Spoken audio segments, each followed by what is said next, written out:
Programa Novo Alvorecer, trazendo boas novas para você. Uma realização Assembleia de Deus de Caratinga. Olá, meus queridos irmãos, que a graça e a paz esteja com você. Bem-vindo mais uma vez ao programa Novo Alvorecer. Estamos chegando para levar até você a mensagem da Palavra de Deus, uma realização da Igreja Assembleia de Deus, Templo Central em Caratinga. E hoje o nosso programa é com o conteúdo da lição de Escola Bíblica Dominical. Nós vamos a um intervalo rapidinho e eu volto já com você para nós meditarmos então numa importante palavra, um indispensável assunto para o nosso crescimento espiritual. Voltamos já.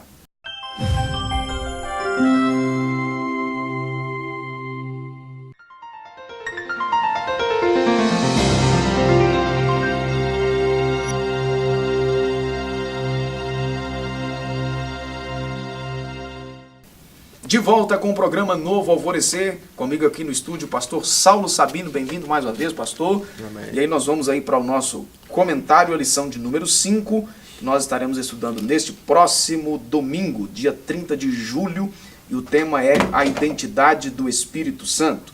O texto áureo está na primeira carta de Paulo aos Coríntios, capítulo 3 e o versículo 16. Não sabeis vós que sois o templo de Deus e que o Espírito de Deus habita em vós? A verdade prática, cremos que o Espírito Santo é a terceira pessoa da Santíssima Trindade, Senhor e vivificador, que convence o mundo do pecado, da justiça e do juízo, regenera o pecador e que falou por meio dos profetas.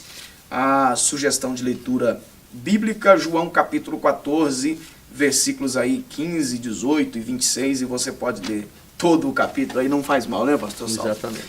Nós vamos aí então para introdução, para a gente ganhar o tempo aqui, porque é uma lição bem grande, né?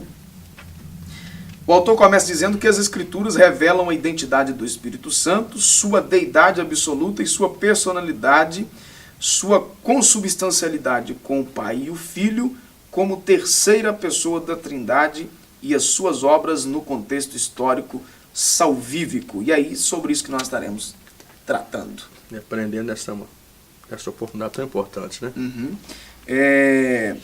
Vamos lá. Como é então que houve essa revelação divina? Né, trazendo aí a pessoa do Espírito Santo, que é o assunto do nosso primeiro tópico aí. A Bíblia mostra que a revelação divina foi progressiva, como disse um dos pais da igreja no século IV. Aí ele falou o seguinte, que foi o Gregório, né? Ele disse que o Antigo Testamento manifestou claramente o Pai, obscuramente o Filho, e agora no Novo Testamento manifestou claramente o Filho e obscuramente indicou a divindade do Espírito Santo. E aí? Isso. Mesmo que a gente perceba, né? Vamos ver isso mais à frente, que o Espírito Santo ele é citado desde os primeiros versículos da Bíblia, ele não foi tão bem apresentado, por assim dizer, no Antigo Testamento. Quem foi bem apresentado no Antigo Testamento é o Pai, de uma forma assim bem obscura, né? A pessoa de Jesus, o Filho, que seria o Messias, e agora no Novo Testamento o Filho é apresentado claramente, e o Espírito Santo mais revelado, mais mostrado, mais detalhado no Novo Testamento. E o que nós entendemos é que a revelação bíblica, portanto, ela é progressiva. De acordo com que o homem vai conhecendo as coisas de Deus, de forma gradual, Deus vai se revelando melhor, vai se manifestando melhor no conhecimento do ser humano. É o que nós dizemos sobre a revelação divina ser progressiva, né? Vai gradativamente, né? Vai aumentando mais e mais. Como se fosse na base do conta-gotas aí. Isso. Que se abrisse uma torneira mesmo da revelação, o homem não compreenderia, não teria condições de assimilar a ideia, né? Exato. Não suportaria. Porque cada base de conhecimento que vamos adquirindo nos dá condição de aprender um pouco mais. Né? Imagine se lá no primeiro versículo da Bíblia Deus se revelasse plenamente sobre o Pai, Filho e Espírito Santo. O homem não tinha uma base de entendimento para poder se fortalecer e se basear. Certo. Aí seria um conhecimento que não teria fruto. Aí Deus vai se revelando aos poucos. E a Bíblia até mostra isso, que essa revelação de Deus ela é progressiva, né? De acordo com que o homem vá tendo condição de conhecer um pouco melhor. Aí o autor vai dizer aqui que há abundância de detalhes na Bíblia sobre a identidade do Espírito Santo no que diz respeito a sua personalidade e divindade, bem como o seu relacionamento com o Pai. Aí ele diz mais que esses dados da revelação precisam ser definidos, e daí a necessidade de formulações teológicas exigidas pela nova realidade cultural em que a igreja vivia e pelas demais civilizações em que o evangelho havia penetrado. Exatamente. Pense bem, o evangelho chega numa terra de pagãos, pessoas que adoravam tantos outros deuses. Aí tem que ser, né, de forma gradual, pela teologia, é que vai se ensinando acerca de quem é Jesus. A gente chega pregando sobre Jesus Salvador. A pessoa se converte. Aí vai agora explicar quem é esse Salvador. Aí vai mostrando a relação dele com o Pai, vai mostrando a relação dele com o Espírito Santo. E é desta forma, de gradual, é que vai se revelando a própria identidade do Espírito Santo. E é interessante, pastor Adilson, que o Espírito Santo é a pessoa da Trindade que é menos conhecido pelos crentes. Nós aprendemos muito sobre o Pai, temos um relacionamento voltado para o Pai, o próprio Filho, mas o Espírito Santo ele é a pessoa da Trindade que é menos conhecida. Até mesmo a própria palavra Espírito fica uma coisa muito vaga, né, em relação a Jesus, o homem que veio à Terra, né, como homem, Deus encarnado. Então é preciso que de forma teológica e sendo formulada, explicada a pessoa do Espírito Santo, para que a gente possa entender, apesar de haver uma abundância de referências bíblicas acerca do Espírito Santo, ainda temos dificuldade para compreender 100% a pessoa do Espírito Santo. Né? Correto. Isso aí vai melhorar com o tempo e à medida que nós formos buscando, né? Buscando conhecimento, aprendendo mais acerca da palavra de Deus, a gente vai entendendo um pouco mais a pessoa do Espírito Santo. Certo. À luz do Novo Testamento e comparando com literatura, né, mais antiga, fica claro que os cristãos da era apostólica conheciam mais sobre a identidade do Espírito Santo do que os pais da igreja do referido período. A verdadeira identidade do Espírito com base bíblica só aconteceu a partir de Atanásio, né, e dos três grandes capadócios. Antes disso, a conceituação sobre o Espírito era quase sempre inadequada. E aí, exatamente por essa falta de concepção, de conhecimento, o que o senhor atribui aí a esse comentário do autor?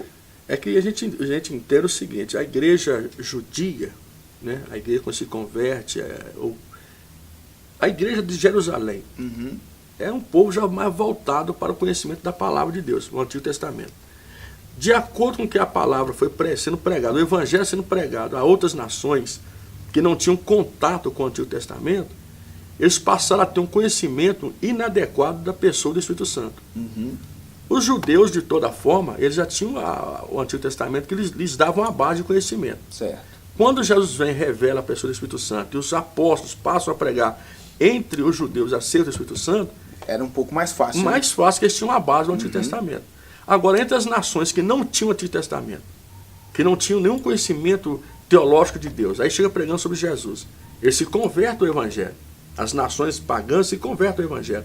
Mas eles não tinham a base teológica como os judeus tinham. E a partir daí, a gente vai perceber que a igreja que vai nascendo e vai crescendo, eles passaram a ter um conhecimento inadequado acerca do Espírito Santo. Até que, né, nós dizemos pais da igreja, aqui citando Atanásio, né, eles se reúnem e passam a deliberar acerca da pessoa do Espírito Santo. E aí, a partir de então, nós vamos ter um conhecimento melhor. E até hoje, o que nós cremos do Espírito Santo partiu desse conceito aqui de Atanásio. É acerca da sua divindade, da sua personalidade, da sua participação na criação de todas as coisas, a sua participação na salvação do homem.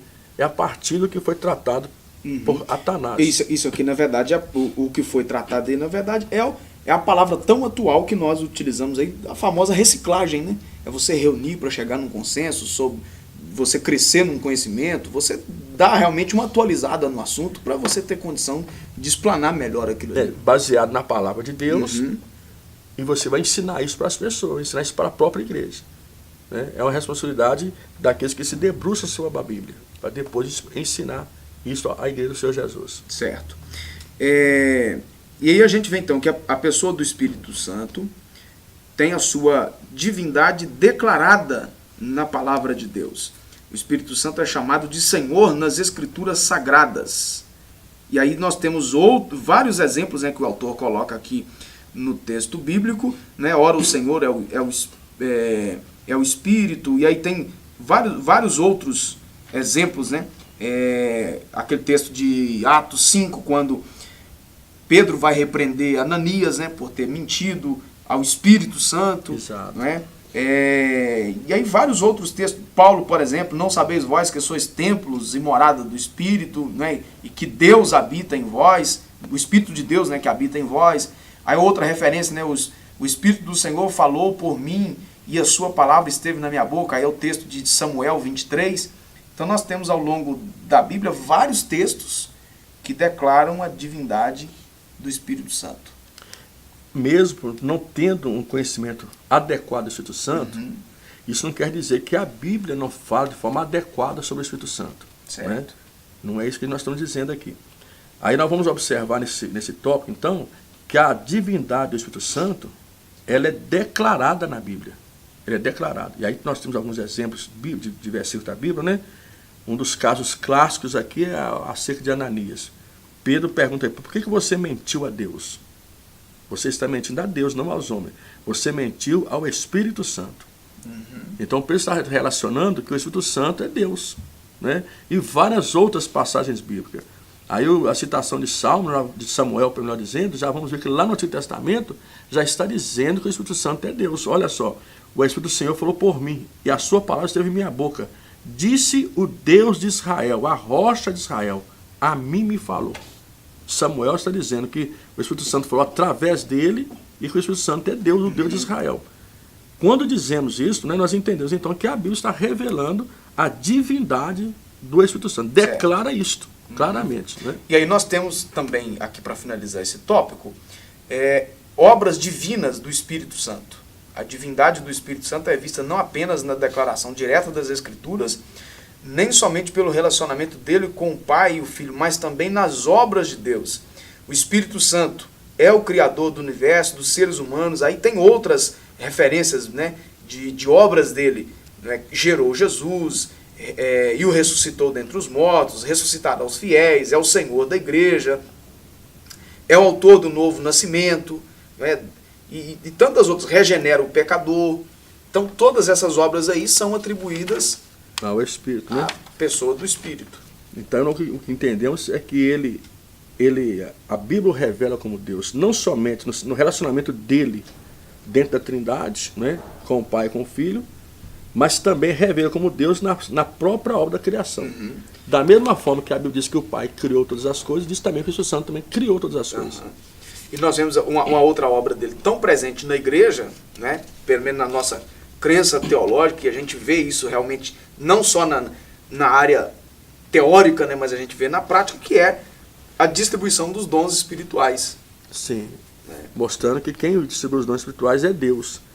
E mostra que quem distribui os dons espirituais é o Espírito Santo. Exatamente. Aí é a obra dele como Deus operando. Né? Exatamente. Tá certo, nós vamos aí a um intervalo rapidinho e nós voltamos já para nós continuarmos o nosso comentário. Não saia daí.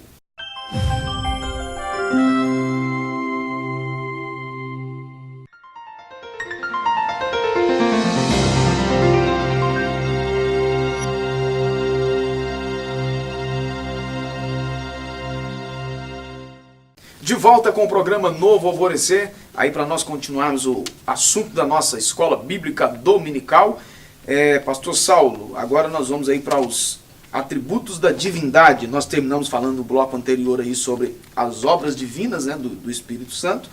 E agora nós vamos falar sobre atributos, né, da divindade do Espírito Santo, que é revelada também atributos divinos. Nós vemos isso pela Bíblia ao decorrer de todo o tempo. Nós temos aí um atributo, onipotência, né? Depois ainda a fonte e poder de milagres. Aí o autor coloca que ele é onipresente e está em toda parte do universo, que é o outro atributo, né, que é a onipresença. Nós temos ainda a onisciência, que ele conhece todas as coisas desde as profundezas de Deus, e alguns outros, né, presentes na Bíblia. A Bíblia ensina que o Espírito Santo é eterno, Né? Aí são os atributos incomunicáveis, né? São atributos pertencentes apenas à divindade. E nós vemos que esses atributos, a Bíblia descreve eles no Pai, né? Descreve esses mesmos atributos no Filho e também descreve esses atributos no Espírito Santo. Entre tantas referências bíblicas e tantos exemplos aqui dos atributos, nós podemos destacar que o mais conhecido seria Salmo 139, né? Quando se começa uma pergunta: para onde fugirei da tua presença? Não é? Para onde fugir da presença do Espírito Santo? Aí o atributo da sua onipresença está presente em todas as partes do universo. E sendo atributos incomunicáveis que pertencem somente a Deus, e o Espírito Santo tem esses atributos, nós chegamos à conclusão, portanto, que o Espírito Santo também é Deus, né? A Bíblia vai mostrar, então, a sua divindade através dos atributos que ele possui. Está em todos os lugares, possui poder completo, pleno, total, né? pleno, onipotente, né? É onisciente, conhece todas as coisas. E a Bíblia vai dizer que ele tem tanta onisciência que ele conhece até as profundezas do próprio Deus. Porque ele é Deus, né? Então isso é muito importante nós compreendermos isso, para não termos dúvidas sobre a divindade do Espírito Santo. Então isso aí, os atributos incomunicáveis, ou seja, que não repassa a ninguém. Só pertence a Só Deus. pertence a ele, né? Que é a onipotência, a onipresença, E onisciência. a onisciência, né? Agora, dos atributos comunicáveis. Aí esses comunicáveis quer dizer então que através dele, Nós podemos ter. exatamente, né? Que é a santidade, né? Que é um assunto tão, como o comentarista coloca aí, tão solene, né, nas Escrituras. Aí o autor vai dizer que o termo santo é aplicado ao Espírito Santo como consequência direta da sua natureza. Então, ou seja, ele não precisa se fazer santo, ele já é de natureza santa. A natureza dele é esta. Né? Exatamente. Aí outro atributo além da santidade, que é um atributo comunicável, que pode ser repassado a nós, é a bondade, né? E tem um outro aí que o autor coloca.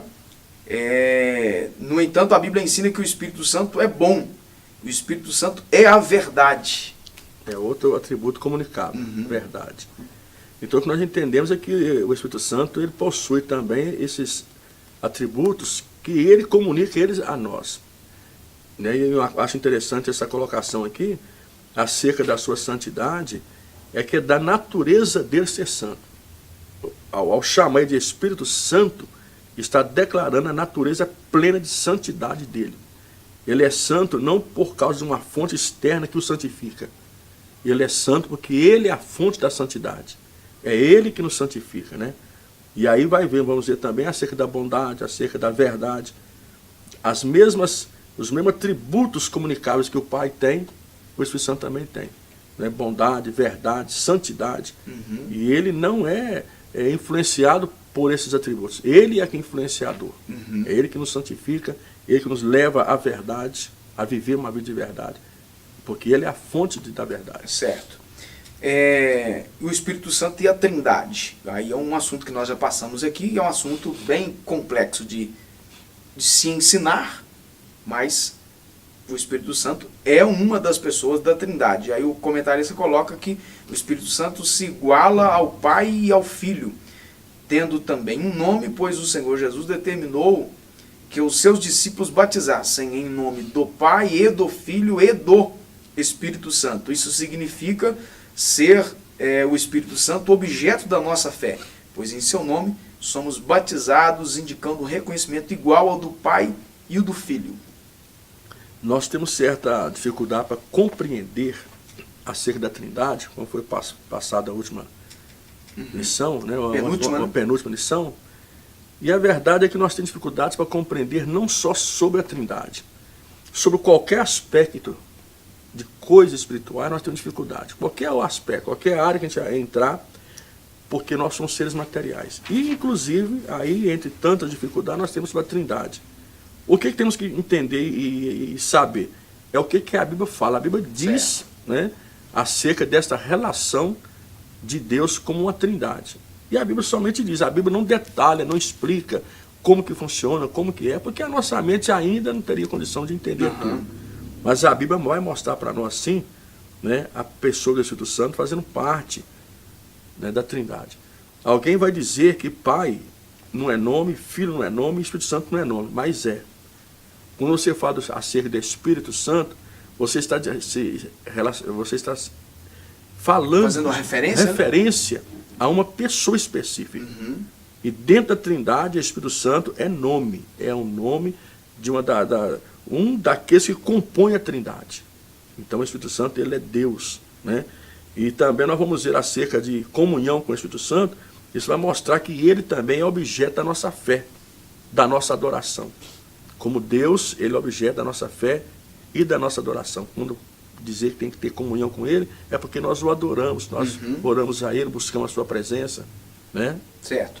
Aí eu achei interessante essa colocação do autor aqui, que há uma absoluta igualdade dentro da Trindade, e nenhuma das três pessoas está sujeita à outra, como se houvesse uma hierarquia na substância divina.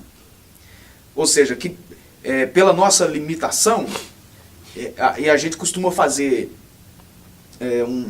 uma comparação às vezes com a nossa vida natural, né? Né? Como dentro da casa, por exemplo, o filho está submisso à ordem, né, do hierárquica, pai. Né? Exatamente, a um sistema de hierarquia, né? O pai é o cabeça e logo abaixo vem o filho, o primogênito, e por aí, se for o caçula ainda, em alguns casos acaba ficando para trás. Uma rebaixada da turma. Apesar de na minha casa eu ser o primogênito, eu não poderia nem falar isso, né? Mas a gente costuma fazer essa concepção, mas dentro da divindade não existe isso, né? O que existe, sim, que aí fica mais fácil para a gente entender, é uma distinção de serviço, ou seja, é uma área de atuação de cada uma dessas pessoas. Mas até mesmo, pastor Ari, o problema nosso quando se fala de hierarquia, a nossa concepção, mesmo dentro da família, ou nas Forças Armadas, ou numa firma, a nossa concepção de hierarquia, ela é errada, não é correta. Que é um manda e o outro obedece, é só isso, né? Mas mesmo quando um manda e o outro obedece, não quer dizer que há diferença de um para com o outro. É também função. Mesmo dentro de uma casa, de um lar, o marido é o cabeça, a mulher submissa ao marido, os filhos submissos aos pais. Isso não quer dizer que o pai é superior ao filho. De toda forma, o marido é ser humano, a mulher é ser humano, os filhos são seres humanos, estão dentro da mesma área, são todos seres humanos. Tem também funções diferentes, serviços diferentes dentro da família. E em qualquer outra área, mesmo na área militar, como eu já citei aqui, né, o emprego, o gerente, ele não deixa de ser, ele não é superior a um empregado, um peão que trabalha lá. São funções diferentes de cada um. E dentro da Trindade não há uma hierarquia, que o pai é maior que o filho e que o filho é maior que o Espírito Santo. A nossa mente conceitua assim. A nossa mente tem esse conceito, mas não é isso aí. É dentro da revelação de Deus, ao tratar com o homem, nós vamos ver distinção de serviço de cada um deles, o Pai, o Filho e o Espírito Santo. Mas são iguais, são idênticos. Um não é maior do que o outro. Um não é mais poderoso do que o outro. Um não é mais eterno do que o outro. Não, é a forma de cada um se revelar dentro do plano de salvação para a raça humana. O Pai, o Filho e o Espírito Santo, tendo trabalhos, funções diferenciadas dentro da obra salvadora. Certo. Né? E é muito importante não perder isso, que a pessoa entende, né? Às vezes que o Espírito Santo é o menor dos três. É o menos importante da Trindade. Não existe isso. Os três são um só. O Deus verdadeiro. Certo. E isso nós não podemos perder. E aí, para nós caminharmos para fechar aqui, então, a personalidade do Espírito Santo está presente em toda a Bíblia de maneira abundante e inconfundível e tem sido crença da igreja desde o princípio. Há nele elementos constitutivos da sua personalidade, como intelecto, emoção, sensibilidade, né, vontade própria. E aí o autor diz que as três faculdades, intelecto, emoção e vontade, caracterizam personalidade. Ou seja, personalidade tem a ver com pessoa. Né? É porque existe desde sempre, né, ensinamento que o Espírito Santo seria apenas uma força. Uma força ativa, né? Uma força ativa de Deus. Alguém dizendo que é uma energia, que é um vento, e por aí vai. Mas a Bíblia vai mostrar para nós que o Espírito Santo, da mesma forma que o Pai, ele possui, né, faculdades que o revelam como uma pessoa. E aí, está escrito na lição que nós estamos lendo aí, né, nós vamos dizer vamos perceber que ele pode ser entristecido. Exatamente. Né? É o texto do nosso textual. Não é o texto do textuário, não, mas Paulo vai dizer isso, né? Não entristeçais ao Espírito Santo. Né? Então, se ele pode ser entristecido, é porque ele tem emoção. Exatamente. Né? Ele pode ser resistido, né? Ele pode ser alegrado. Então, são faculdades que revelam a personalidade. Que ele não é uma força, ele é uma pessoa. Né? Aí a Bíblia é muito clara em mostrar essas faculdades que revelam ele como uma pessoa. E aí, exatamente essas reações que ele tem, que o autor coloca aí, que é a prova da sua personalidade, que ele reage aos atos praticados pelo ser humano, né? Ou seja, ele pode se entristecer, pode se alegrar e por aí vai. Pode ser resistido, né? Pode ser blasfemado. Se ele não fosse uma pessoa, uma força ativa, como que poderia ser blasfemado? Blasfemar uma energia? Contra a energia, uma energia elétrica? Não entristeçais a energia. Ficaria. Né? É uma coisa irracional. Se ele pode ser entristecido, se ele pode ser blasfemado, se ele pode ser resistido, é porque ele é uma pessoa. Exatamente. Ele tem personalidade e é uma pessoa. Tá certo, pastor. Daí nós vamos aprofundar isso melhor na classe. Escola Bíblica Dominical. Eu espero que realmente seja assim. Obrigado mais uma vez. Que Deus abençoe. Sempre um prazer. Tá certo. Você de casa, nossa gratidão por nos acompanhar mais uma vez. Não deixe de acessar os nossos portais na internet, www.adcaratinga.com ou www.projetosemeadores.org. Esperamos você em nossos cultos, terça, quinta e domingo às 19 horas. E para o assunto que nós tratamos aqui hoje, domingo às 8 da manhã, na Rua Princesa Isabel, 52, no centro de Caratinga. Quem me acompanha pela internet, em todas as Assembleias de Deus no Brasil. Deus abençoe você, fique na graça e na paz. Programa Novo Alvorecer, trazendo boas novas para você. Uma realização Assembleia de Deus de Caratinga.